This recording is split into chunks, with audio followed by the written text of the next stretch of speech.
News alerts flashed across screens worldwide, interrupting regular programming and sending a ripple of concern through living rooms and command centers alike. The world was suddenly on edge, as urgent headlines scrolled across the bottom of every major news network. The North Atlantic, a region often overlooked in daily news, was now the center of global attention. Tensions flare in North Atlantic. The headlines screamed of a brewing crisis, hinting at a confrontation that could have far-reaching consequences. The ocean itself seemed to mirror the mood, gray, restless, and unpredictable, with waves crashing against the hulls of warships stationed in these strategic waters. Russian submarine in standoff with U.S. carrier. The world watched as two military giants faced off beneath the stormy skies. A modern Russian submarine, sleek and silent, had surfaced dangerously close to a U.S. Navy carrier group, sparking a tense standoff that had the potential to escalate at any moment. The stakes were high and every move was being monitored by both sides. Something serious was unfolding in the cold, dark waters. The USS Gerald R. Ford Carrier Strike Group, the pride of the U.S. Navy, was not just on a routine patrol. Their mission was critical: to keep vital sea lanes open for commerce and to reassure allies that these waters remained secure. The presence of such a formidable force was a clear signal. This was no ordinary deployment. The flight deck buzzed with activity, jets were being checked and fueled, pilots briefed for possible intercepts, and sailors moved with a sense of urgency and purpose. Every member of the crew knew the importance of their role. Destroyers and cruisers flanked the carrier, their advanced sensors scanning the horizon for any sign of trouble, while helicopters and surveillance planes patrolled overhead. This was a floating fortress, a clear message to friend and foe alike. These waters are protected. The North Atlantic is unforgiving. Violent storms, bone-chilling cold, and vast, deep waters that make it the perfect hiding place for submarines. The environment itself was a challenge, testing the resolve and skill of every sailor on board. Every ping on sonar, every blip on radar, was scrutinized with heightened alertness. The tension was palpable. The usual routine felt ready to shatter at any moment. In the dimly lit operations rooms, crews worked in near silence, eyes glued to screens, ears straining for the faintest sign of danger. The sense of anticipation was electric. Everyone knew that a single misstep could change everything.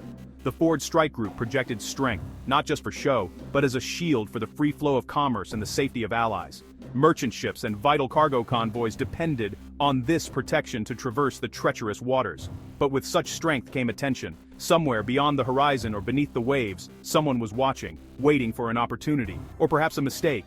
The crew was about to be tested like never before. The headlines were just the beginning, a public glimpse into a much larger and more dangerous game being played out in real time. On the command bridge, faces were tense, eyes darting between screens and the endless gray sea outside. The world was holding its breath, uncertain of what would come next. Beneath the waves, the real story was about to unfold. In the silent, shadowy depths, submarines maneuvered in a deadly game of cat and mouse, their crews trained for moments just like this. The world was watching, but only a select few truly understood how close things were to the edge. In these cold, dark waters, the next chapter of history was being written. One decision, one encounter, could change everything. The calm inside the USS Ramage's combat center shattered in an instant. The low hum of electronics and quiet chatter was pierced by a sonar technician's urgent voice. New contact, bearing 310. Every head in the room snapped to attention, the tension thickening as the implications set in. This was no routine blip on the screen. Something was out there, lurking in the cold depths. The sonar display flickered with a faint, elusive signal. This wasn't the slow, lumbering echo of a whale, or the steady thrum of a passing freighter. It was something different, quieter, more deliberate. The telltale whisper of a submarine, moving with purpose, sent a chill through the room. The crew exchanged uneasy glances, knowing that beneath the waves, a silent adversary was drawing near. The acoustic signature was unmistakable. It matched that of a Russian Akula-class submarine, one of the fastest and stealthiest attack subs in the world. Designed to slip past defenses and strike without warning, the Akula was a formidable foe. But this time, it wasn't alone. The operators quickly realized that the contact was part of a larger, more complex picture. Another blip appeared on the sonar. A second submarine, this one even more advanced. It was a Yasin class, Russia's newest and most lethal hunter-killer. Sleek, quiet, and bristling with cutting-edge technology, the Yasin was a clear signal that this was no ordinary patrol. The presence of both submarines together was a rare and troubling sight. This was no accident. The Russians were maneuvering in tandem, executing a coordinated, provocative move.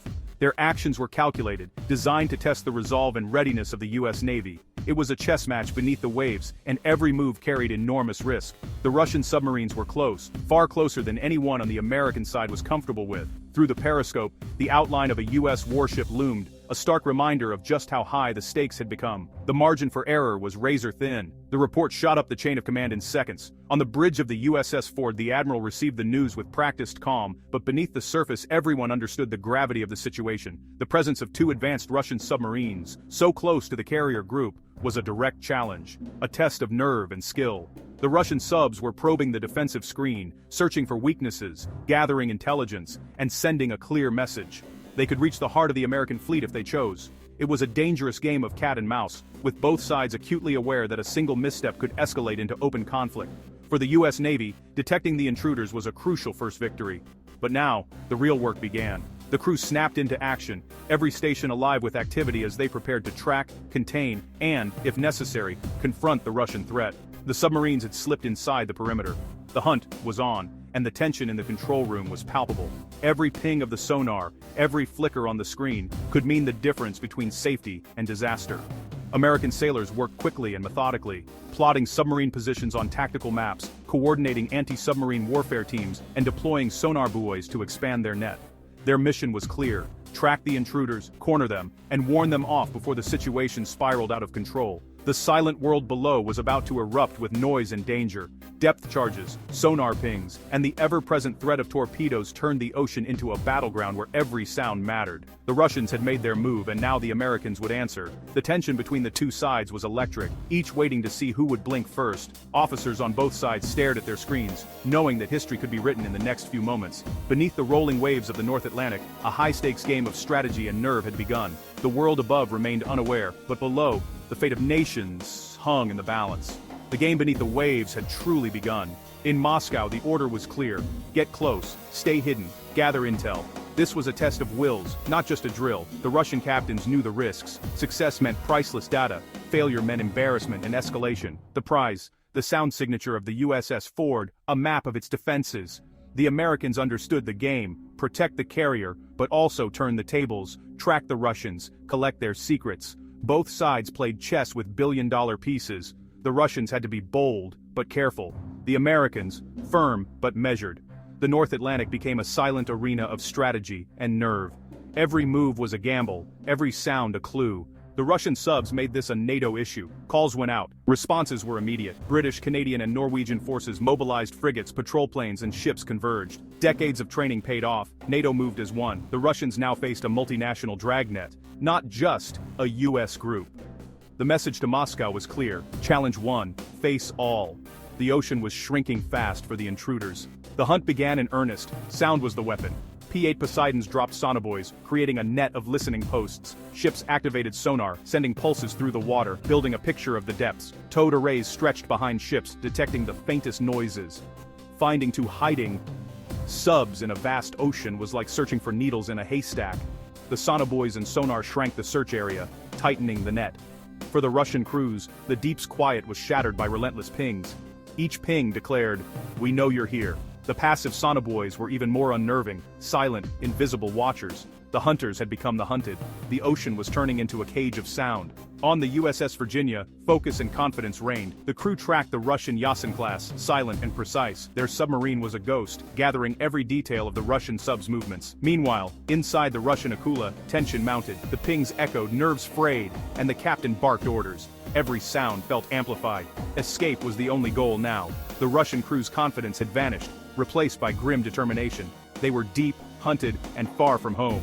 The psychological pressure was immense. The Americans were on the offensive, the Russians desperate to evade. The roles had reversed. The hunter was now the prey. The outcome was tilting, and both crews knew it. The Russians tried every trick. Crazy Ivan turns, diving for thermoclines, launching decoys. The Akula spun sharply, but the USS Virginia anticipated and stayed hidden. The Yasen dove deep, seeking cover in temperature layers, but NATO's sonar adapted. Noisemakers were launched, but NATO's sensors saw through the ruse. The old playbook wasn't working. NATO's technology and coordination outmatched every move. Each failed evasion gave NATO more data. The Russians were running out of tricks and ocean. The cat-and-mouse game was now one-sided. The pressure mounted. The Russians faced a hard choice: risk everything or retreat. the endgame was near.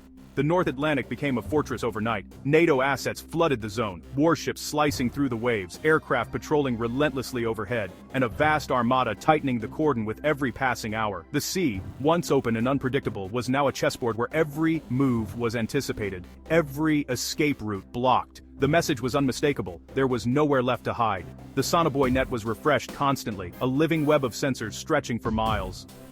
Each splash in the water meant another set of ears listening for the faintest trace of a submarine. No matter how deep or how silent, no escape route remained. The ocean itself seemed to turn against the intruders, echoing with a relentless search. The Russian subs were boxed in. Every direction met with the cold certainty of sonar, or the unnerving silence of waiting ships. Every attempt to slip away was met with a wall of sound or a shadow on the horizon. The hunters had become the hunted, trapped in a tightening noose. Their high-tech marvels, once the pride of the fleet, were rendered useless by overwhelming force and coordination. Stealth and speed meant little when the enemy could see and hear everything. Inside the subs, the psychological toll was crushing. Constant sonar pings echoed through the hull, sleep was impossible, and nerves frayed with every passing minute. The crew felt the pressure mounting, knowing that every sound could be their last. The mission, once so daring, was now a failure. The trapped submarines became intelligence goldmines for NATO, their every move and communication intercepted, analyzed, and exploited. The tables had turned completely. This was NATO's true power, a seamless, integrated network of nations, technology, and strategy.